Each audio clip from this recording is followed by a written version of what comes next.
Hello again YouTube, Pan here, and you join me at the peak of a bit of a warm patch in terms of the weather actually. Spring definitely feels like it's sprung. The blossoms on the trees is turning into full-on leafage, and people are wandering around in short sleeves, and there's a big promise of sunburn for anyone who's not careful. So yes, a bit of a dramatic shape-up in the weather, so that's been quite lovely. So, what's in the purse this time?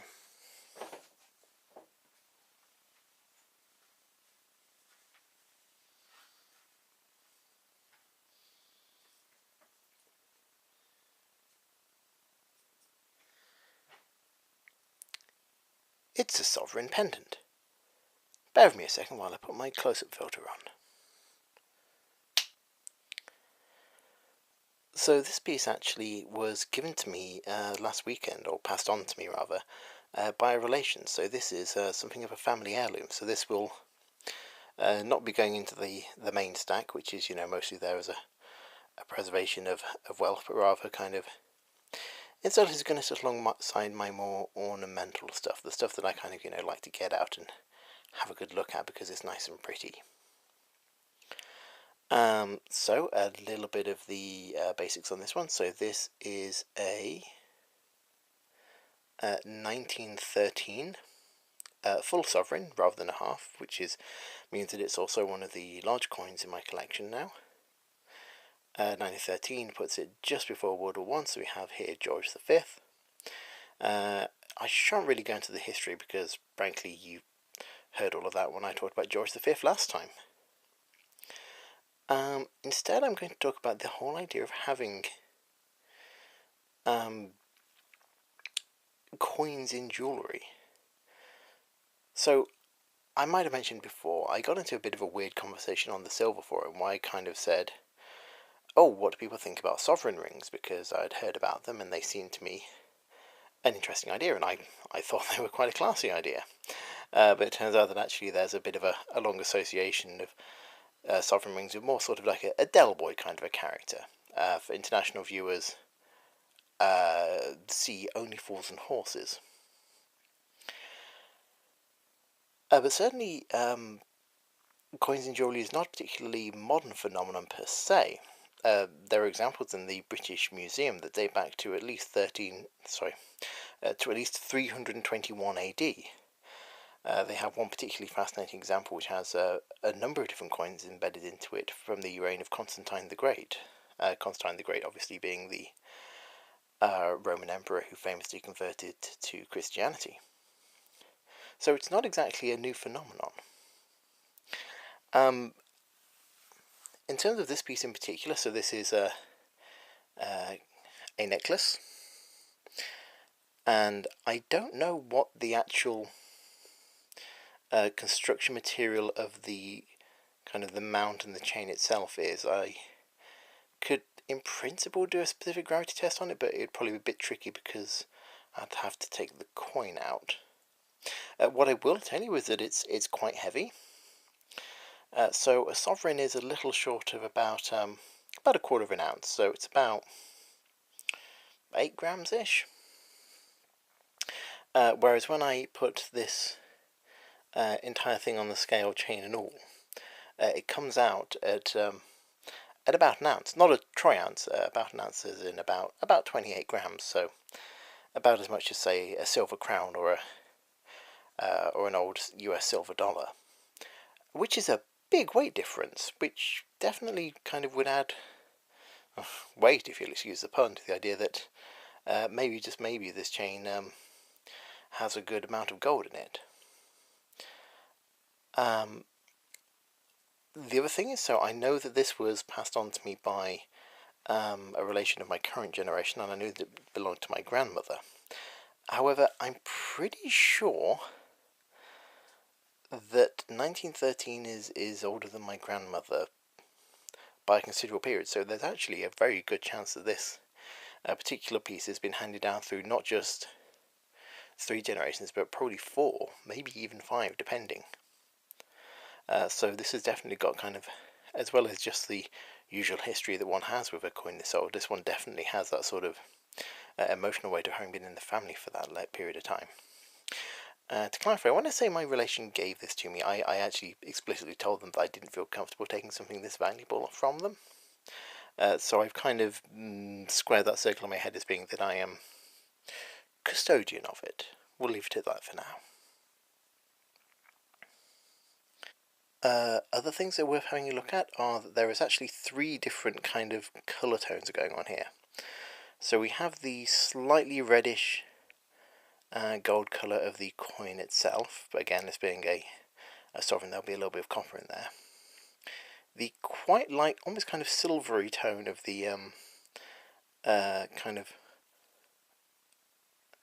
floral crimped kind of pattern immediately around the edge, so the mounting on the coin.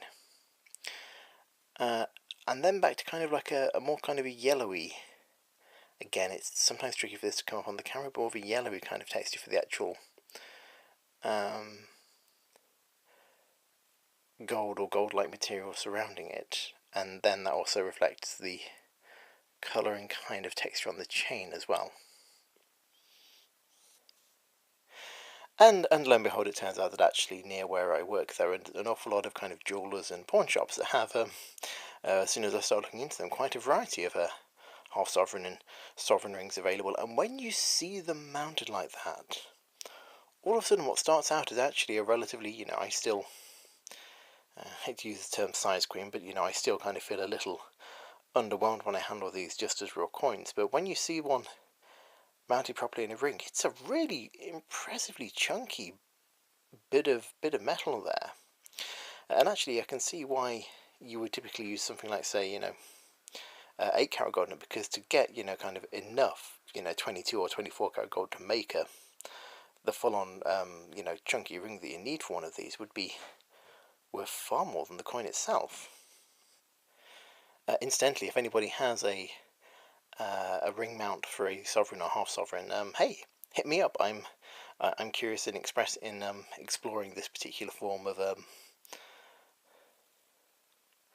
fashion, anti-fashion.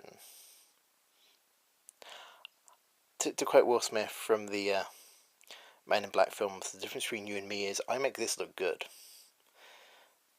or at least I kid myself that I can.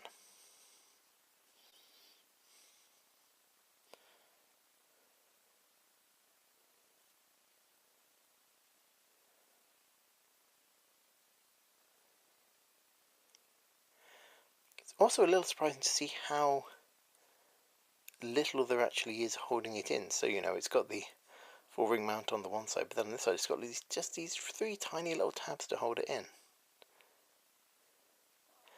And I kind of like that this means that you can get the coin out essentially undamaged. It's sort of, and again it's the big difference between the, this is a fully mounted, very, very well set, important central piece of this, through to this is actually being held relatively gently.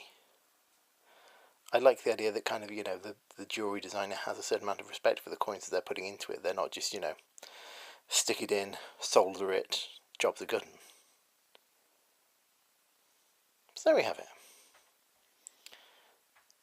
A family heirloom. And one thing I will definitely say is that this absolutely rings true with something I've said before, is that one of the really fun things about collecting coins is that as soon as you mention it to people, all of a sudden everyone goes, oh, I have X, Y, Z, in a box somewhere, and people will suddenly, it's like scars, if you have a scar, people are really keen to show you their scars for some reason.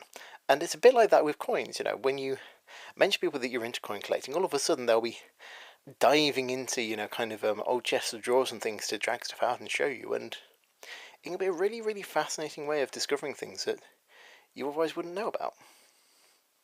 And in this case, basically the relation of mine who had this, they didn't really feel it was their style, they weren't particularly drawn to it, so they would just, had it in a box somewhere and weren't using it, whereas